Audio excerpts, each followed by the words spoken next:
네, 반갑습니다. 저는 오늘 저기 인천에서 왔습니다. 오늘 아침에 KTX 표를 구할 수가 없어서 일찍 승용차를 타고 한 4시간 운전해서 이렇게 왔습니다. 여러분 뵈니까 너무 좋고, 특히 인천에도 이제 바다가 있습니다만 인천 바다는 여기 포항 바다 같이 이게 파랗지 않습니다. 근데 아주 좋은 곳에서 이렇게 여러분 만나 뵐 수 있게 돼서 큰 영광입니다. 그리고 이렇게 따뜻하게 맞아주시니 이 날씨만큼 너무 반갑습니다.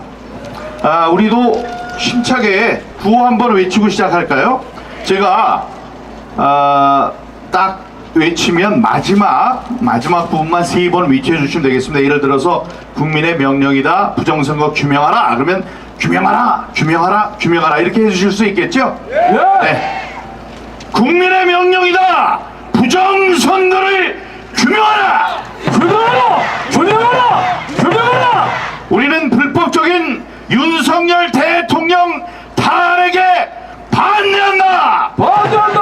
반대한다! 반대한다! 대한민국을 부정하는 친중, 친북, 반국가 세력을 척결하라! 척결하라! 척결하라! 척결하라! 우리는 법치주의와 자유민주주의 체제를 수호한다! 수호한다! 수호한다! 수호한다! 네, 감사합니다. 여러분, 윤석열 대통령이 대통령으로 그냥 좋은 시간을 다 보내면서 5년을 지낼 수 있었습니다. 근데 2년 반 만에 계엄을 내렸어요. 계엄을 내렸는데, 계엄을 내린 이유가, 계엄령을 선포한 이유가 부정선거라고 했습니다. 그때 부정선거 진상규명을 위해서 지난 5년 동안 오롯이 그 하나의 가치만을 위해서 저의 모든 것을 바쳐왔다고 해도 과언이 아닌데, 그런 일을 한 저마저도 믿을 수가 없었습니다. 과연 이런 일이 실제로 일어난 것인가? 대통령께서 정말로 부정선거에 대해서 관심을 가져온 것인가? 2년 반 동안에는 저희들 마음이 조급했었거든요. 아니, 부정선거 척결하여 정권교체 이룩하자, 그게 우리들이 싸워온 모토였어요. 마지막 그 겨울, 추운 겨울, 발가락이 다 얼어붙는 그런 추위 속에서도 우리가 외쳤습니다. 부정선거를 규명하기 위해서는 정권이 바뀌어야 되고, 부정선거가 있으면 정권이 바뀌지 않고, 그러니까 동전의 앞뒷면이다 해서 저희들이 그렇게 전략 전술을 바꿔서 그런 모토를 사용했습니다. 부르짖었죠. 목이 터져라고 부르짖었습니다. 여러분도 그러셨을 겁니다. 그런데 대통령이 당선된 이후에 2년 반 동안은 부정선거에 대한 언급이 전혀 없었습니다. 그러니까 서운한 건 당연하죠. 서운했었습니다. 근데 어느 순간 부정선거 얘기를 이렇게 하면서 자기 목숨을 바쳐서, 목숨과 모든 것을 걸고 계엄을 선포했습니다. 그런데 가만히 보면 윤석열 대통령은 부정선거와 관련해서는 일관적인 입장을 견지해 왔습니다. 예를 들어 이 지난 좌파에서요, 박근혜 대통령, 우리가 사랑하는 박근혜 대통령께서 당선이 되니까 이거 부정선거로 당선된 거야, 이런 허황된 이야기를 하는 사람들이 있었습니다. 근데 그런 사람들도 여러분 믿기지 않겠지만 그런 사람들도 모여서요, 야, 부정선거 척결하라, 이런 적이 있었습니다. 부정선거 문제는 좌우의 문제가 아니기 때문에 굉장히 우리가 뭐 그런 문제가 있었다면 함께 풀어가야 되는데, 저는 그들의 주장을 믿지 않습니다. 박근혜 대통령께서는 부정선거에 연루된 적도 없고 부정선거에 기댄 적도 없으십니다. 그런데 그들이 하는 이런 집회와 시위에 윤석열 대통령이 당신의 평검사였는데, 검사가 나와서 사진이 찍힌 게 있어요. 그러니까 그분은 부정선거? 이게 무슨 얘기지? 하고 나왔던 겁니다. 그리고 그 다음에 한 4번에 걸친 윤석열 대통령의 부정선거와 관련된 이야기를 제가 해드릴 텐데요. 그분이 검찰총장이었을 때 저는 부정선거를 확신하고 연수구을 선거가 잘못됐다. 부정선거니까 선거가 무효가 돼야 한다 하는 무효 소송을 제기했습니다. 그래서 대법원에서 이 부정선거 문제를 다루고 있었는데 저의 대표 변호사가 석동현 변호사였어요. 석동현 변호사는 서울대 법대 79학번 윤석열 대통령과 서울대 법대 동기 동창입니다. 다들 똑똑한 사람이죠. 이 대표 변호사가 10명이었습니다. 저를 도와주는 10명의 변호사 중에 여러분 잘 알고 있는 박주연 변호사, 윤영진 변호사, 현성삼 변호사 이런 분들 계셔요. 권호영 변호사 이런 분들 대표로 있다가 당신이 윤석열 대통령과 동창이라고 하니 지금 검찰총장이니까 한번 가서 얘기를 좀 건네봐라. 이거 수사 좀 해달라고 해라. 갔습니다. 가서 부정선거가 분명한 것 같은데 이 사건을 좀 수사해 달라고 이렇게 얘기를 했더니 당시 검찰총장인 윤석열 대통령이 얘기했습니다. 아이, 그 사건은 지금 대법원에서 심리 중인 사건이라서 내가 좀 부담이 돼. 자, 이런 얘기를 했습니다.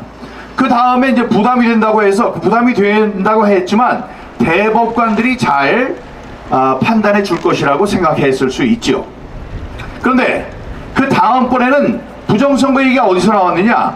이분이 검찰총장 하다가 많은 핍박을 받고 검찰총장에서 쫓겨나고 다음에 거기서 나온 다음에 이 그 당을 선택을 하려고 국힘당에 당시 미래통합당인가요? 그 미래통합당에 들어오기 위해서 이준석을 만납니다. 이준석이 당시에 대표였거든요. 근데 그 대표를 만나서 대바람에 뭐라고 했냐면 이거 부정선거 문제 심각합니다. 제가 검찰총장일 때 이 부정선거 문제를 수사해 보고 싶었습니다. 이런 얘기를 했습니다. 이런 이야기는 이준석의 입을 통해서 다음에 김재원 최고위원의 입을 통해서 제 귀로 전달이 됐습니다.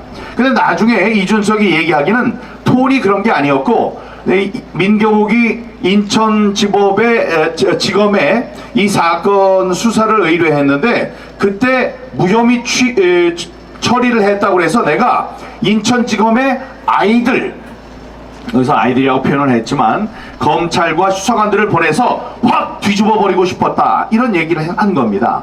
그러니까 아까 얘기했던 검찰총장으로서 부정선거 문제는 심각하기 때문에 한번 수사해 보고 싶었다 이런 이야기를 그렇게 표현한 거죠. 세 번째는 어디서 나오느냐? 이제 그분이 국힘당에 들어와서 입당해서 국힘당의 경선을 거쳐서 후보가 됐습니다. 후보가 됐는데 의정부 쪽에 가서 이 유세를 할 때 이렇게 얘기를 했어요.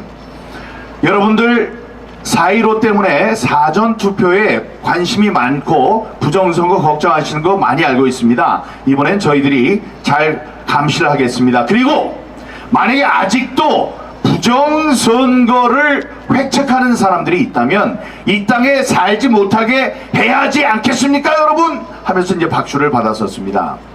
그리고 나서 대선에서도 이제 부정선거가 있었다는 얘기를 여러분들이 이해하시는지 모르겠는데 그건 조금 이따 또 나오겠군요. 자, 그렇게 대선을 거치고 나서 대통령이 됐는데 지난해 10월입니다. 지난해 10월 이제 지난해 10월이 되나요? 국정원에서 발표를 합니다. 선관위의 서버의 관리가 엉망이다. 그다음에 북한에서 8번이나 해킹을 했다. 부정선거의 가능성이 높다. 뭐 이런 취지의 발표를 하기 전에 국정원장이 대통령을 가서 독대를 합니다. 두 분이 만나서 이야기를 해요. 근데 그때 대통령께서 뭐라고 그러셨느냐? 제 선거도 이상했습니다. 아니 대선에서 나는 한 10% 이상 이겨야 되는데 0.73% 25만 표 26만 표 차이가 뭡니까? 이렇게 얘기를 했다는 겁니다. 여러분들 지금 좌파에서 뭐라고 하느냐? 부정선거를 주장하니까 그러면 대통령 자신의 선거도 부정선거였느냐? 그러면 자신은 부정선거로 당선된 사람이냐? 이렇게 얘기하는 사람이 있어요. 그게 아니에요. 그분이 주장하는 것, 또 우리가 모두 아는 것은 이 이재명과 윤석열 후보 두 후보 간의 차이는 10%가 넘게 났었습니다. 근데 그거를 10% 넘게 지고 있었던 걸 10% 넘게 이기고 있는 것으로 완전히 뒤집기 어려우니까 이 사람들이 한 1% 이기는 것으로 조정을 해놓았는데 그게 안 됐어요. 그게 하늘의 뜻입니다. 사전투표에 더 많은 사람들이 나가야 되는데 자기네들의 예상보다 조금 적게 나갔습니다. 그러는 바람에 당일 투표에 사람들이 많아졌고, 그래서 0.73% 1% 차이도 안 되는 차이로 간신히 당선된 것으로 보이지만 사실은 10% 이상 차이가 나는 거였습니다. 자, 여러분, 여기에서 이 말씀 한번 드릴게요.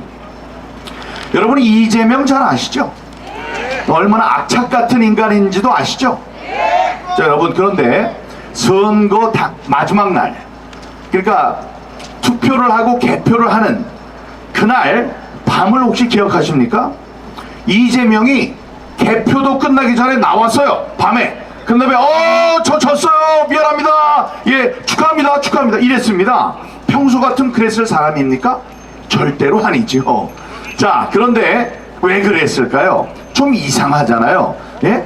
이상하잖아요. 결과가 0.73% 26만 표 차이로 졌는데 전국에서 무효표가 몇 표가 나왔느냐? 놀라지 마세요. 전국의 무효표가 30만 표입니다. 30만 표가 나왔는데 자기는 26만 표 차이로 졌는데 평소에 이재명 같으면 야, 이거 부정선거야, 야, 재검표해, 이랬어야 될 사람입니다. 근데 그렇게 하지 않고 개표가 끝나기도 전에 나와서 밤에 제가 졌어요, 이제 축하드립니다, 이랬습니다. 아주 쿨한 척. 그거는 왜 그랬을까요? 다음날 아침에 일어나요. 끝까지 기다려요. 26만 표로 아슬아슬하게 졌다고 해요. 전국에 있는 무효표가 30만 표라고 해요. 그러면 많은 민주당 지지자들이 재검표하라, 부정선거다, 이러면서 재검표를 외칩니다. 그러면 재검표를 해요. 그럼 뭐가 나타납니까? 자기네들의 부정선거가 나타나는 거예요. 그러니까 이 재검표란 얘기는 절대로 있을 수 없는 겁니다. 부정선거를 획책한 사람들이 계산을 해봤더니 전날 벌써 졌다, 아무리 까봐도 이길 수 없다, 이런 이야기를 한 거고, 괜히 재검표했다가는 이 우리들의 표를 조작한 것이 다 나타나니까 그러면 안 된다는 결단이 선 겁니다. 그런 걸 봐도 알 수 있겠죠. 자, 지금까지 말씀드렸어요. 이 윤석열 대통령은 부정선거에 대해서는 절대로 용납하면 안 되는 좌우의 문제가 아닌 너무나 심각한 망국의 병이다, 이런 생각으로 우리 대통령이 계엄을 선포한 겁니다. 이 계엄을 선포한 훌륭한 뜻을 위해서 계엄을 선포한 이분 우리가 석방시켜 드려야 되겠죠? 예, 우리 부정선거 이 대통령 탄핵이라는 건 말도 안 됩니다. 다시 한번 구호 외칩니다. 우리는 불법적인 윤석열 대통령 탄핵에 반대한다! 반대한다! 자, 그러면 여러분, 이 부정선거에 대해서 잘 아는 분들이 여기 나오셨겠지만 혹시 이분 중에 한두 분은 부정선거 맞아? 이런 생각을 하실 수도 있습니다. 그러면 이분이 생각한 부정선거의 증거는 뭘까요? 부정선거의 증거에 대해서 간략하게 말씀드리겠습니다. 이 선거가 끝난 다음에 선거가 이상하다 그러면은 우리는 이제 손을 들면 됩니다. 대한민국이 북한과 중국과 다른 이유는 선거가 이상해요 그러면 바로 재검표를 하게 해주는 겁니다. 그게 이제 법에 나와 있어요. 그런데 지금 역사상 우리 헌법 질서가 수립된 이후에 이 재검표가 몇 차례 있었는데 지금까지 재검표를 하면 재검표의 결과와 당초에 발표한 결과와의 차이가 놀랍게도 한 표 아니면 3표 차이였습니다. 한 표는 문학진 의원, 나중에 의원이 됐죠. 문학진 후보가 자기가 3표 차이로 져가지고 재검표를 했더니 한 표만 달라졌어요. 그래서 2표 차이가 됐어요. 다음에 문병호 후보라는 분이 있는데 자기가 26표 차이로 졌어요. 그래서 재검표를 신청했어요. 다시 세봤더니 3표만 줄어들었어요. 그래서 26표가 23표 차이가 됐습니다. 그래서 뒤집지를 못했습니다. 이게 여태까지인데 여러분, 제가 했던 인천 연수구의 재검표의 결과로는 표가 얼마나 바뀌었느냐? 279표가 바뀌었습니다. 여러분, 초등학교에서 회장 선거를 하다가 이상해요. 그래서 재검표를 해. 다시 한번 세해봐요. 다시 한번 세해봤는데 표 차이가 279표 차이가 났다 그러면은 뒤집어집니다. 다음에 초등학교 선거도 다시 해야 돼요. 오스트리아라는 훌륭한 동구 유럽의 국가가 있는데 뭐 괴테 이런 사람들을 배출한 곳이죠. 거기에서는 단 4표가 이 우편 투표였는데 우편 투표 봉지에 뒤에 날개 부분에 붙이는 접착제의 접착력이 좀 떨어졌다. 그래서 표 넉 장이 이게 떨어졌어요. 열려 있었어요. 그 넉 장을 갖고 야 이러면 돼? 이러니까 안 되지 하고 대통령 선거를 다시 했습니다. 그런데 아니 제가 재검표라니까 부정투표 이상한 투표들이 쏟아져가지고 결국 279표가 뒤집어졌는데 그걸 아무 일이 없다고 못 본 척하고 텔레비전 라디오 방송국에 아무것도 보도하지 못하도록 하면 이게 되겠습니까? 여러분 이게 안 되죠. 이게 중요한 증거입니다. 투표를 했는데 지금까지는 한 표, 3표만 바뀌었어요. 그거는 사람들이 실수할 수 있죠. 완벽하지 못한 사람의 실수가 있을 수 있습니다. 그러나 279표가 바뀌었다는 것은 나쁜 의도를 가진 사람이 표를 무더기로 만들어가지고 집어넣었다는 증거 아니겠습니까, 여러분? 맞습니다.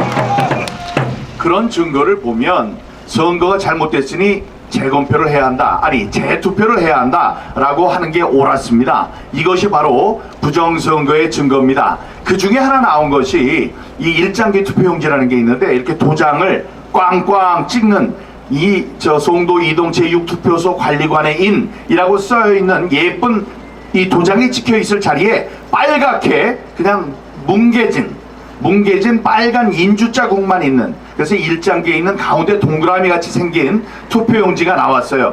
그 투표용지가 나오니까 선관위가 뭐라 그러냐면 이건 뭐 이상한 거 아닙니다. 원래 옛날에는 인주를 찍었는데 인주 없이도 계속 찍으면 10,000번도 찍을 수 있는 만년도장, 만년필처럼 빨간 잉크가 새 나와서 계속 찍으면 되는데 모르고 관리인이 모르고 그거를 인주에다가 이렇게 찍으면 나오는 현상입니다. 그랬습니다.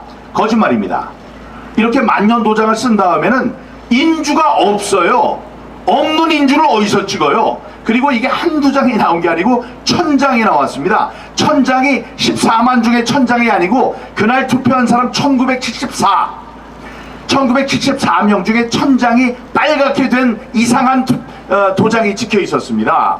자, 그러면 그걸 어떻게 이상한 걸 알아보면 되느냐? 거기 도장 찍은 사람은 부르면 되잖아요. 그래서 관리인을 불렀어요. 관리인 불러서 대법원에서 선서를 시킵니다. 거짓을 말할 경우 위증에 벌을 받을 것을 서약합니다. 이렇게 얘기를 하고 맹세합니다. 그런 다음에 얘기를 뭐라 그랬냐면 내가 그 도장 찍은 사람인데 나는 그런 도장 찍은 사람이 없다. 찍은 적이 없다. 그게 이상하잖아요. 자기가 찍었어야 되는데 1,000장이 나왔는데 나는 그런 걸 찍은 적이 없다. 두 번째, 내가 찍지 않을 때 선거 사무원이 찍을 수 있다. 근데 그렇게 찍었으면 나한테 보고를 해야 되는데 보고가 없었다. 그런 적이 없다는 얘기다. 세 번째, 내가 12시간 동안 그 좁은 교실에서 하루 종일 그것만 보고 다녔는데 1974장 중에 1,000장이 일장기 투표용지였다면 내 눈에 띄었어야 되는데 한 번도 그런 걸 본 적이 없다. 네 번째, 요즘 사람들이 얼마나 똑똑한 사람들인데 이상한 게 나오면 1,000장을 그런 걸 줬다면 1,000명 중에 한 명이라도 나와서 어이 당신 뭐 하는 거야 공무원이 똑바로 해 이거 바꿔줘 이렇게 요구를 했을 것이고 항의를 했을 것이고 그런 항의를 받으면 바꿔주면 돼요. 그런데 한 명도 그런 항의를 한 적이 없다. 이상하죠? 여기서 그치는 게 아닙니다. 대법원에서 한 거예요. 여기서 그치는 게 아니고 제가 그 사진을 찍었어요. 그 일장기 투표용지에 사진을 찍고 신문에다가 광고를 했습니다. 조선일보, 문화일보, 매일경제 여러 번. 한 번 그리고 조그맣게 하는 게 아니고 전면 광고를 냈습니다. 전면 광고 내는데 990만 원이에요. 조선일보 같은 경우에. 그거를 몇 차례를 냈습니다. 그러면서 뭐라고 했느냐. 여러분 이게 지금 재검표할 때 나온 투표용지인데 이런 일장기 투표용지 이런 투표용지에 투표를 하셨으면 저한테 얘기를 하세요. 왜냐하면 너무나 흉측하기 때문에 이건 눈에 확 띕니다. 그래서 이런 걸 봤다면, 여기다 투표를 했다면 저한테 말씀해 주세요. 그러면 돈을 드리겠습니다. 얼마? 10억 원. 10억 원을 드리겠다고 벌써 5년 전부터 얘기를 했어요. 지금까지 나왔나요? 안 나왔죠. 10억 원 나왔으면 나오셔도 곤란했겠네, 내가 돈이 없어서. 근데 안 나왔습니다. 예, 그렇게 얘기를 하고 내가 이런 방송을 얼마나 많이 했는데도 안 나왔어요. 그건 무슨 소리냐? 그런 투표용지는 없었다는 소리입니다. 누가 만들어서 집어넣은 거예요. 뭐를 위해서? 재검표를 위해서. 재검표 할 때만. 왜냐면 그냥 자기네들이 발표한 숫자가 너무나 안 맞는 숫자거든. 그러니까 맞춰가지고 이거 하려면 재검표를 안 하도록 만들면 되는데, 그거를 계속 미뤘는데도 정말로 하게 되니까 다 치우고 만들어가지고 오는 과정에 이런 불량 제품이 생긴 것이 천장의 일장기 투표용지인 것입니다. 여러분, 일장기 투표용지, 화살표 투표용지, 시뻘건 화살표가 이렇게 있고, 배춧잎 투표용지, 이 밑이 시퍼렇게 되어 있고, 좌우가 틀린 투표용지, 이게 완전히 찢겨 있고, 다음에 붙은 투표용지 하나씩 왔다 갔다 해야 되는 것이 2장, 석 장이 막 붙어 있고, 본드로 붙어 있고, 배가 붙어 있고, 위가 붙어 있고, 그런 엄청난 투표용지들이 쏟아져 나왔습니다. 그런 가짜 용지가 하나만 있어도 어떻다고요? 오스트리아 같은 경우에는 재투표가 되는 거죠. 재선거가 되는데 그렇게 안 했습니다.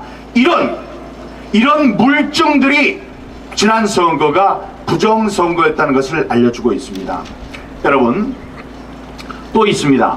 대수의 법칙이라는 게 있는데요. 대수의 법칙은 이 모집단에서 나온 표본 집단, 그 전체에서 뽑은 일부가 충분히 크다면 그 표본 집단의 성격은 전체 모집단의 성격에 수렴한다. 그러니까 같아진다는 거예요. 너무 조금 뽑으면 안 되고, 그러니까 이 하얀 바둑알 5,000개, 다음에 까만 바둑알 5,000개에서 10,000개를 집어넣었어요. 거기서 한두 개 뽑으면 까만 것만 나올 수 있습니다. 100개를 뽑아도 100개 전부 다 까만 것만 나올 수도 있어요. 아주 드물지만. 그러나 3,000개 이상을 뽑게 되면, 그게 숫자가 충분히 커지면 결국은 반반 50대 50으로 나온다. 그래서 이 표본 집단이 나오면 표본 집단의 크기가 커지면 전체 집단의 성격과 같아진다, 이 뜻입니다. 그래서 뭐냐, 전체 여기 포항에서도 어디 뭐 시장 선거를 하잖아요. 시장 선거를 하면 사전 투표를 한 사람, 당일 투표를 한 사람, 사전 투표도 사전 관내 투표한 사람, 이런 사람들의 그 비율이 비슷해야 한다는 겁니다. 이거는 지금까지 계속 맞아왔던 인간이 개발을 한 수학적 공리라고 합니다. 수학적 법칙이에요. 그런데 지난 선거 문재인이 당선된 이후에는 항상 사전투표, 또 비슷하거나 같아야 돼. 비슷해야 하는 사전투표와 당일투표의 차이가 이렇게 났습니다. 여기 김정재 의원 당선됐죠? 김정재 의원은 나는 저 사전투표에서 이겼을 거예요. 이겼을 수도 있습니다. 그러나 내가 얘기하는 거는 김정재 의원이 이 받은 사전투표와 당일투표의 이 득표율을 비교한다면 이긴 사람도 사전투표에서 항상 불리했습니다. 그런 원칙이에요. 자, 그게 이상한 현상으로 잠깐 나타나는 게 아니고, 서울 같은 경우에 49개의 선거구에서 항상 다 똑같았습니다. 49명이 전부 다 국힘당 사람들은 사전투표에서 불리했습니다. 이거는 이상하거든. 어떤 사람은 이기고 지고 이기고 지고 해야 되는데 49명이 전부 다 불리했어요. 그것뿐만이 아닙니다. 서울에는 그 사람들 49개 말고 이렇게 동별로 쪼개 보면은 전체 동이 425개 동이 있습니다. 425개 동을 봤더니 425개 동에서 모두 단 한 곳에 예외도 없이 425개 동에서 똑같이 사전투표에서는 모두 민주당 후보가 유리했습니다. 경기도에는 599개 동이 있는데 똑같아요. 자, 이거는 숫자로 알 수 있는 통계적 증거입니다. 아까 물증이 있었지만, 물증도 중요하지만 물증은 막 바꿔놓잖아요. 바꿔놓는 과정에서 그렇지만 지금 있는 이 숫자는 앞으로 천년 만년 10만 년도 갑니다. 이걸 숨길 수가 없어요. 그렇게 박혀있는 숫자가 이야기하고 있습니다. 이게 부정선거라는 것을. 여러분, 그리고 이 대법원이라는 곳은 이 부정선거와 관련해서 선거가 부정이 되면 자유민주주의는 없는 것입니다. 우리가 대통령을 뽑고 국회의원을 뽑고 시장을 뽑는 것은 우리의 주권을 그들에게 주는 거예요. 근데 그 수단이 뭐냐 하면 그 방법, 그 통로가 뭐냐 하면 선거입니다. 그렇기 때문에 선거는 매우 공정해야 돼요. 공정한데 이 공정성이 없어지면 안 되잖아요. 이 공정하게 돼야 되는 것이 이제 공정을 벗어나면 이제 안 되니까 이 성서에는 이렇게 나옵니다. 추를 속이면 안 된다. 추를 속이면 안 된다. 저울이 발라야 한다. 이런 것 아닙니까? 자, 그래서 이제 대통령께서 이제 부정선거 이 추를 고치는 일을 했고, 자, 지금 이제 부정선거의 증거들 저희가 이 통계적 증거와 이 저기를 얘기를 하고 있습니다. 실증적인 얘기를 하고 있는데 그거 말고 대법원은 이렇게 부정선거가 있다고 하면 6개월 안에 180일 이내에 처리를 하도록 되어 있습니다. 선거법 225조에 나와 있어요. 그런데 그게 우리가 임기가 4년인데 이 재판 한번 잘못하다 보면 10년도 가거든요. 그 10년 뒤에 사실은 민경욱이 국회의원이었어요. 해도 소용이 없죠. 임기가 4년인데. 그렇기 때문에 대법원에서는 딱 6개월 안에 180일 이내에 이걸 처리하도록 되어 있습니다. 180일 이내인데 제가 얼마 만에 했냐? 27개월 만에 얘기를 했어요. 그것도 기각을 한다고 했습니다.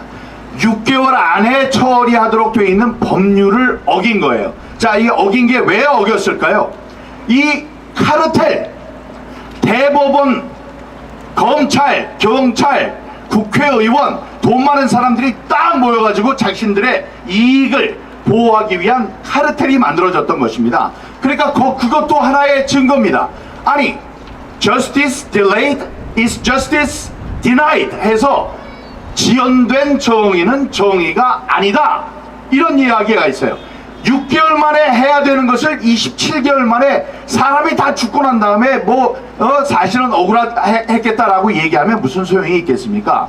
그런 것처럼 이 사람들이 하나가 돼서 정의의 실현을 방해한 것, 이런 것이 이 부정선거의 증거인데 바로 이것 때문에 이거 민경욱 자연인 혼자서 아무리 떠들어도 안 되고 그래서 대통령까지 나서서 이거를 수사를 시키면 될 텐데 아무리 수사를 시켜봐도 그 선관위의 위원장을 하는 사람들이 전부 다 판사이기 때문에 이 서버를 압수하겠다, 서버 압수를 위한 이 영장을 영장을 청구를 해도 영장을 내주지 않을 거라는 그런 생각을 하게 된 겁니다. 대통령께서. 대통령 검찰이니까 역학관계를 잘 알고 있죠.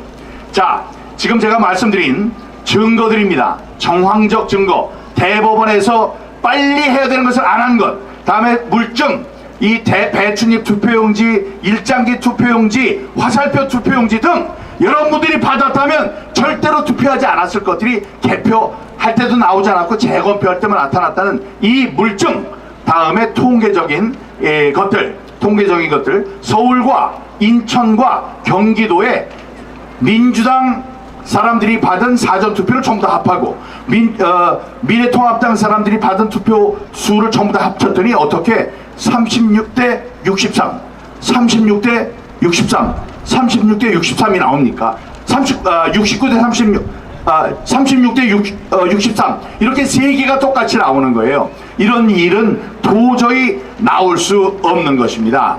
자, 여러분, 이렇게 한 것 외에도 부정선거가 확실하는 증거는 이것보다 더 확실한 게 있을까 생각합니다. 제가 KBS 9시 뉴스 앵커를 했던 사람입니다. 뉴스만 하고 올바른 이야기만 전달하려고 노력했던 사람이에요. 제가 청와대 워싱턴 특파원도 다녀왔고 다음에 청와대 대변인도 했고 국회의원도 했고 당 대변인도 했습니다.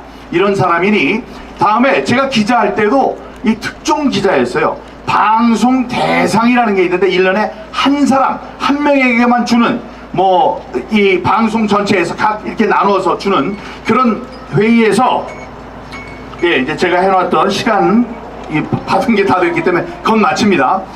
그런 방송 대상이라는 상을 제가 2번이나 받은 사람입니다. 자, 제가 부정선거를 얘기를 했더니 사람들이 그래요. 아, 저 또라이가 하나 나왔다고 이렇게 얘기를 했습니다. 그럼 저는 또라이라고 합시다.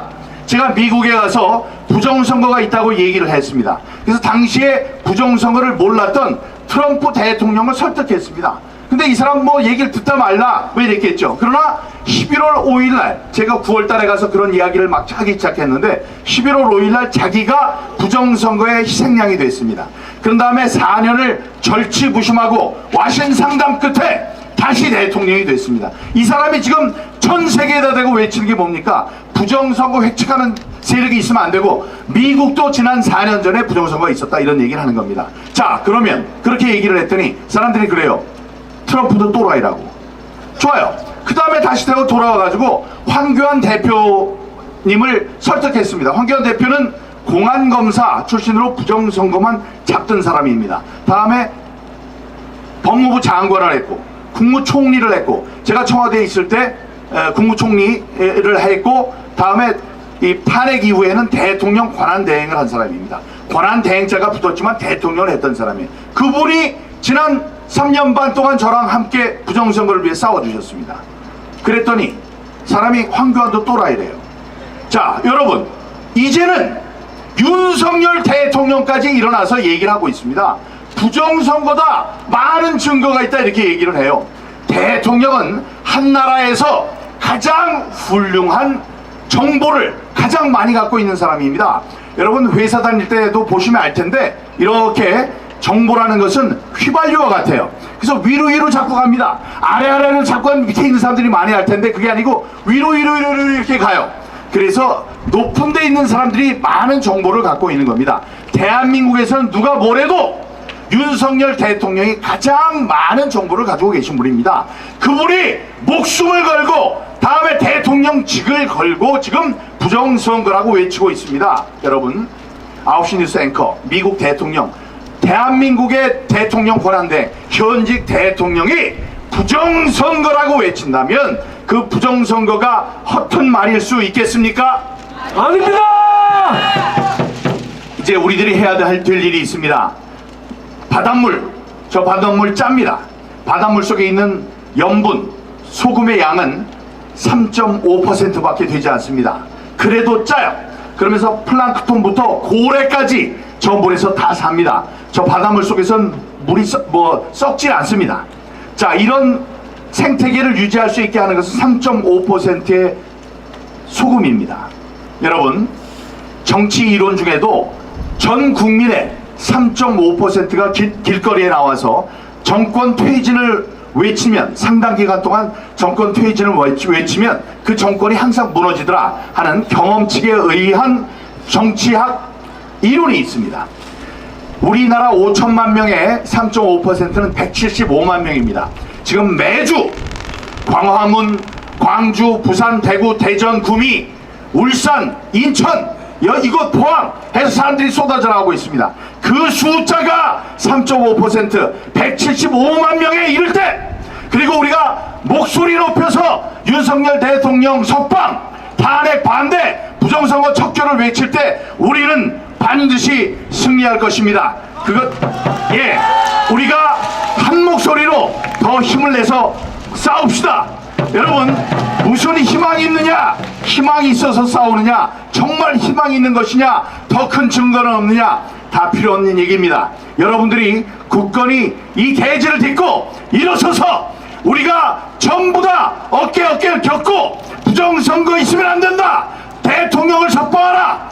이 종주 세력을 물리쳐야 한다 라고 소리칠 때 우리에게는 승리의 희망이 생기는 것입니다. 우리 모두 구호 한번 외치고 우리의 결의를 다지도록 합시다.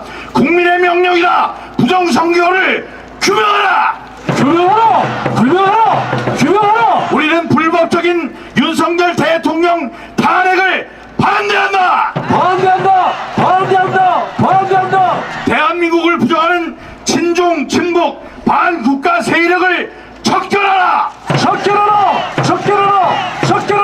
우리는 법치주의와 자유민주주의 체제를 수호한다. 우리들이 싸우는 많은 좋은 가치들이 있습니다만 여기 이성훈 대표가 계십니다. 지난 백신은 20대 청년들이 코로나에 걸려도 죽지 않습니다. 그런데 이 젊은 어린이들에게도 백신을 맞으라고 강요를 했어요. 그 백신의 피해로 많은 우리 이성우 대표의 사랑하는 딸을 비롯한 많은 젊은이들이 목숨을 빼앗겼습니다. 그런 안타까운 사연, 제가 당을 만들 때도 백신 피해와 관련한 진상 규명을 거기다 집어넣었었는데 이 백신 피해자들의 안타까운 마음에 대해서도 우리가 항상 생각을 하고 그분들을 위로하는 마음을 갖기를 바랍니다. 오랜 시간 경청해 주셔서 여러분 감사합니다. 고맙습니다.